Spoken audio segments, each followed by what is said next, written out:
Okey, hai. Hari ini kita akan sambung mempelajari modul basic dalam kelas CCTV. Tajuk kita hari ini ialah kelengkapan sistem CCTV. Kelengkapan utama dalam sistem pengoperasian CCTV adalah seperti berikut. Okey, yang pertama, kamera. Kamera CCTV berfungsi sebagai alat perakam imej bergerak, video dan menukarkannya kepada isyarat video komposit. Terdapat beberapa jenis kamera yang berbeza dari segi kualiti, penggunaan dan fungsi-fungsinya. Setiap kamera akan disambung ke Digital Video Recorder iaitu DVR secara langsung. Terdapat pelbagai jenis kamera yang dijual di pasaran, antaranya ialah dome kamera, waterproof kamera, infrared kamera, IP kamera and standard box kamera and banyak lagi dipasarkan. Okay, next, yang second, Digital Video Recorders, DVR.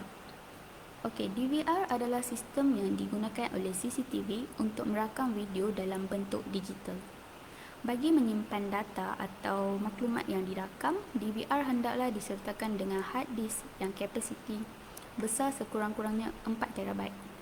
Pada masa kini, terdapat pelbagai lagi jenis sistem CCTV hasil daripada penyelidikan dan kemajuan berterusan. Antaranya seperti kepelbagaian DVR yang boleh disambungkan ke talian internet, sistem pemantauan berkomputer dan yang menjadi perhatian masa kini adalah IP kamera. Sistem IP ataupun Internet Protocol, kamera menghantar isyarat video dan audio melalui jaringan tanpa wayar dengan memakai protokol TCP atau IP. Menarik sistem ini, ianya boleh dipantau di mana sahaja melalui internet. Ia juga tidak memerlukan DVR. Artikel berkenaan IP kamera akan diterangkan secara terperinci pada catatan akan datang.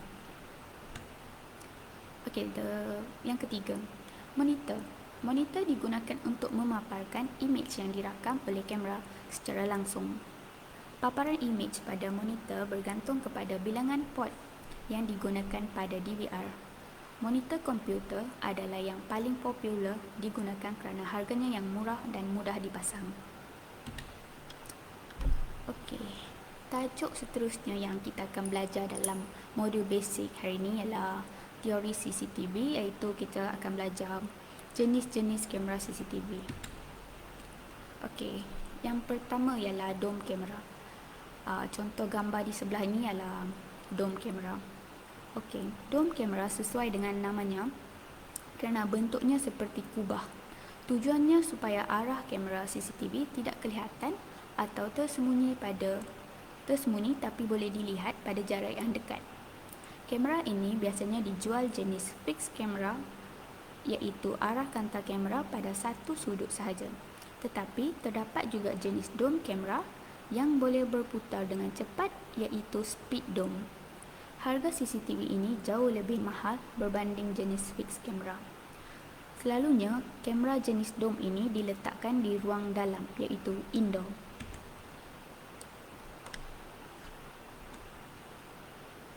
Okey, yang kedua ialah PTZ kamera. Ini contoh PTZ kamera ya.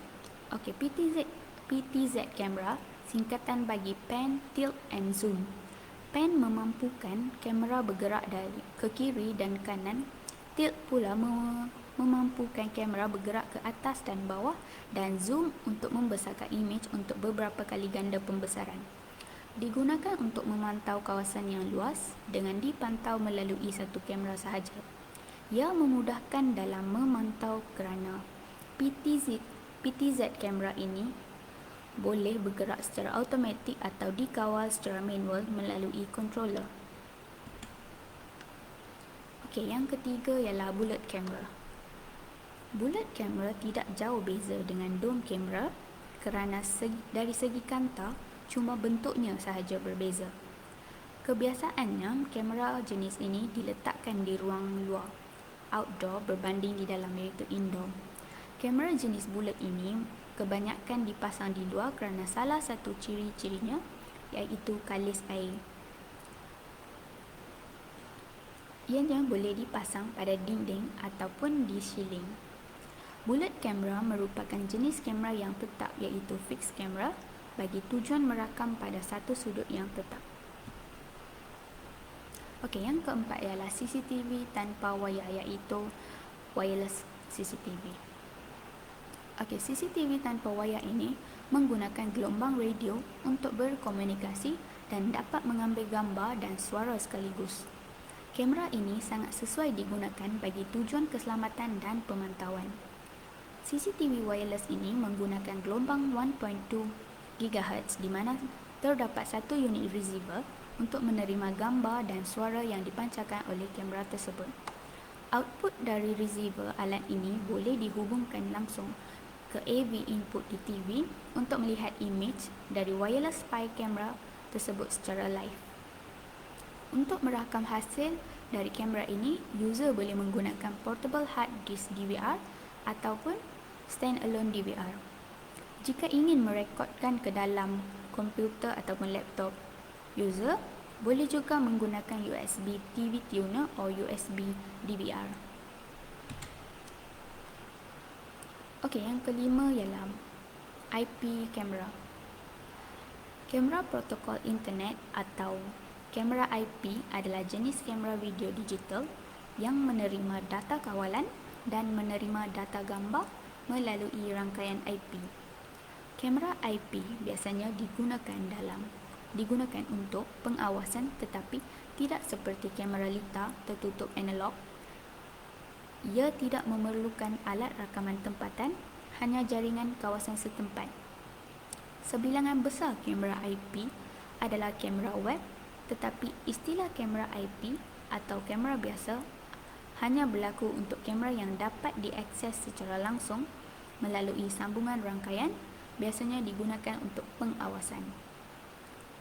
Beberapa kamera IP memerlukan sokongan perakam video rangkaian pusat NVR untuk mengendalikan pengurusan rakaman, video dan penggera.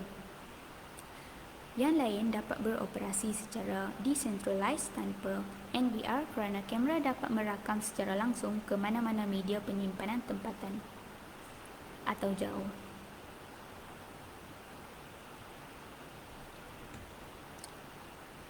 Okey, di sini terdapat satu video di mana anda boleh belajar jenis-jenis kamera CCTV.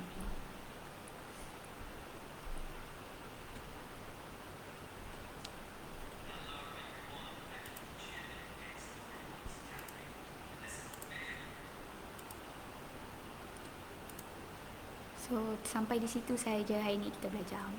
Thank you.